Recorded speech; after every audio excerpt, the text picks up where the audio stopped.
It's all covered in today's China Truths. Tolong beri saya saran, teman-teman. Saya benar-benar kehabisan pilihan. Saya bahkan belum menghabiskan 1 hari pun di rumah baru yang baru saja saya beli ini. Dan sekarang, apa yang harus saya lakukan? Lupakan tangisanmu. Menangis tidak akan membantu. Kamu tetap harus membayar pinjaman, apapun yang terjadi. Saat ini, tidak ada saran yang akan berhasil. Jika kamu ingin memperbaikinya, kamu harus merobohkannya dan membangunnya dari awal. Proyek konstruksi ampas tahu di China telah lama menjadi sasaran kritik pedas. Di internet, video-video rumah dan jembatan yang dibangun dengan buruk terus bermunculan. Namun, yang lebih mengejutkan adalah bahkan komponen paling dasar di lokasi konstruksi, seperti baut, lasan, dan besi beton, bisa dipalsukan. Mari kita lihat. 我是万万不敢相信。 Saya benar-benar tidak bisa mempercayainya. Seorang pria sedang melakukan pekerjaan pemeliharaan di menara sinyal setinggi puluhan meter. Saat memeriksa, dia dengan santai menyentuh baut, dan baut itu putus. Awalnya, saya pikir itu hanya kebetulan, tetapi kemudian setiap baut yang disentuhnya putus dengan cara yang sama. Ya ampun, apakah ini karena bautnya palsu atau karena korosi jangka panjang? 你看这个不锈钢螺丝， Lihatlah, baut baja tahan karat ini. Benda sekecil ini bahkan bisa dipalsukan. Lihat baut-baut di bawah ini adalah yang asli, benar-benar berbeda. Waktu telah membuktikan perbedaannya. Baut ini awalnya terlihat seperti baja tahan karat, tetapi ternyata palsu. Membangun rumah adalah proyek besar. Namun, bahkan sesuatu yang mendasar dan krusial seperti pengelasan bisa dipalsukan. Dalam beberapa tahun terakhir, membeli rumah di China menjadi sangat sulit. Banyak orang tahu ini secara langsung, tetapi bahkan setelah menguras seluruh tabungan hidup keluarga Anda ke dalam sebuah rumah dan akhirnya pindah, tidak ada jaminan kecelakaan tidak akan terjadi suatu hari nanti.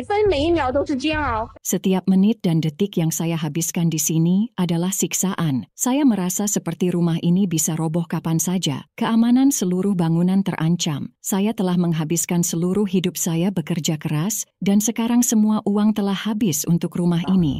这个填充用了好多。 Ambang jendela ini diisi dan diselesaikan dengan bertonton busa. Lihat, busa semacam ini hancur hanya dengan sedikit tusukan. Tidak ada kekuatan, tidak ada kekerasan. Itu telah menjadi bubuk, dan setelah hancur, terlihat seperti ini. Lapisan pasir semen di sini cukup gosok perlahan dengan tangan Anda, dan akan langsung rontok. Lihat, hanya gosokan ringan dan langsung hancur. Plafon di gedung-gedung apartemen di seluruh daratan China benar-benar rapuh, dan ada bukti nyata dari hal itu. Seorang pria pernah secara tidak sengaja menginjak plafon, menciptakan pemandangan yang mengerikan. Dan ini bukan kasus terisolasi. Dalam proyek perumahan relokasi Wuhan Utara di Sonia, Hainan, China, plafon lantai atas ditemukan tidak memiliki besi beton sama sekali. Kasus klasik proyek ampas tahu.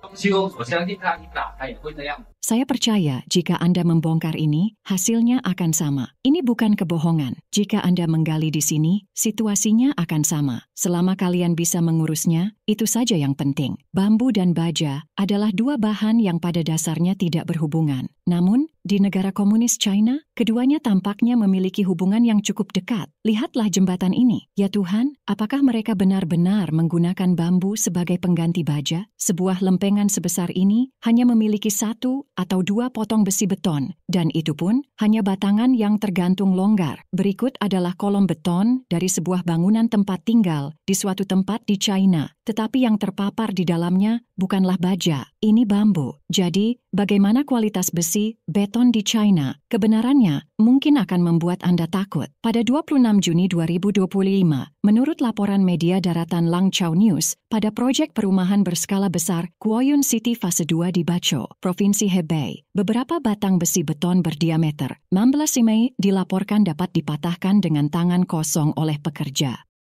Coba yang lain, lihat itu, hancur berkeping-keping. Tuan J, mandor project, menemukan bahwa sejumlah besi beton 16 mm sangat rapuh, sehingga bisa dipatahkan dengan tangan, kondisi yang tidak normal. Baja seharusnya sulit ditekuk. Dia melaporkannya kepada kontraktor Guoyun City Fase 2, China Metallurgical Tiangong Construction, tetapi ditunjukkan laporan yang mengklaim besi beton tersebut memenuhi standar. Ketika dia menyampaikan masalah ini ke Biro Perumahan Bachou, para pejabat mengatakan semua bahan telah lulus inspeksi. Kemudian, Mereka mengklaim 2 putaran pengujian mengkonfirmasi kepatuhan terhadap persyaratan desain. Tuan J akhirnya diberhentikan karena berbicara. Netizen bereaksi, mulai dengan menyelidiki mereka yang menyebutnya sesuai standar. Beberapa mencatat kontras antara pekerja jujur dan pejabat korup. Mematahkan baja dengan tangan dan mengganti besi dengan bambu mungkin terdengar tidak masuk akal, tetapi kasus-kasus seperti itu nyata. Bahkan, beberapa jembatan yang runtuh ditemukan tidak memiliki besi beton sama sekali. Pada 8 Agustus 2024, jembatan Longdingshuan di Guizhou tiba-tiba runtuh. Tidak ada besi beton yang terlihat di titik patahan. Di bagian lain China, pintu keluar terowongan jalan raya runtuh. Untungnya, ditemukan tepat waktu dan tidak ada korban serius. Netizen berkomentar, proyek-proyek konstruksi PKC adalah definisi dari rekayasa ampas tahu. Lihatlah fondasi jalan raya. Adakah yang melihat satu saja batang baja di video-video itu? Ini adalah proyek yang menelan biaya 1 miliar yuan per kilometer. Mengapa begitu banyak direktur Biro Transportasi dan Departemen Jalan Raya berakhir di penjara? Selama kediktatoran PKC bertahan, rakyat China tidak akan pernah benar-benar aman. Akibat hujan lebat yang terus-menerus pada 3 Juni 2025, sebagian ruas jalan di Kabupaten Otonom Sanjiangdong, Kota Liuzhou, Provinsi Guangxi, tiba-tiba runtuh. Beberapa mobil yang diparkir di sepanjang jalan jatuh ke dalam lubang raksasa. Pada 24 Juni, di Provinsi Guizhou, sebuah jembatan layang di Jalan Tol Xiarong antara Kabupaten Sandu dan Kabupaten Rongjiang tiba-tiba runtuh. Beberapa kendaraan terjun ke lembah di bawah. Sebuah semi-truk merah tergantung di udara. Pengemudinya terjebak, menunggu penyelamatan. Seorang pejalan kaki mencoba menghentikan pengemudi lain agar tidak maju. Dilaporkan bahwa pengemudi yang terjebak akhirnya berhasil diselamatkan dengan aman. Beberapa netizen berkata, baru saja melihat video yang dikirim rekan saya dalam perjalanan pulang dari Yulin, Guangxi. Rute mereka benar-benar terputus. Covid, topan, banjir, gempa bumi, bencana alam tanpa henti. Di masa-masa penuh gejolak ini, kita akhirnya menyadari apa yang benar-benar paling penting. Hargai setiap langkah yang Anda ambil. Mengapa ada begitu banyak proyek konstruksi ampas tahu di China? Jawabannya masih terletak pada sistem politik Partai Komunis China, PKC.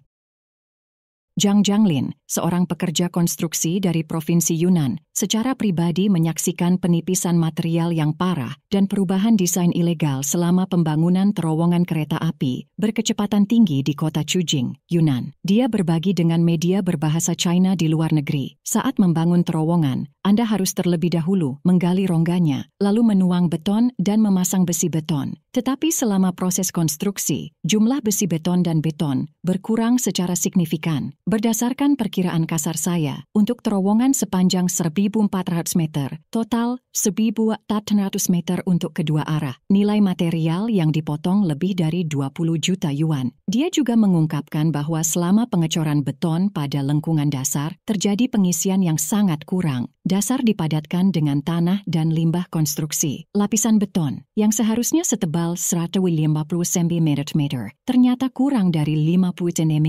Setiap bulan, Bos Zhang bahkan menyuruhnya menggunakan ekskavator untuk mencuri besi beton dari lokasi dan memuatnya ke truk besar. Ayahnya sendiri memintanya untuk membantu pencurian 2 kali sebulan, 5 hingga 6 truk setiap kali, dengan setiap truk membawa lebih dari 40 ton. Dia menambahkan, untuk memenangkan tender, perusahaan sering mengajukan penawaran di bawah biaya konstruksi aktual. Jadi setelah menang, bagaimana mereka mendapatkan kembali uang dan tetap menghasilkan keuntungan? Jawabannya adalah memotong sudut, mengurangi atau sepenuhnya melewati material seperti besi beton dan beton. Ini adalah aturan tak tertulis yang diterima secara luas di industri ini. Zhang Jianglin menyimpulkan, sisi gelap industri konstruksi China hanyalah puncak gunung es di bawah pemerintahan PKC. Sistemlah yang membiarkan semua ini. Pejabat China diangkat dari atas, dan prioritas utama mereka selalu untuk melaporkan ke atas, bukan untuk bertanggung jawab kepada rakyat atau pekerjaan yang sebenarnya. Dan ini hanya melanggengkan siklus setan.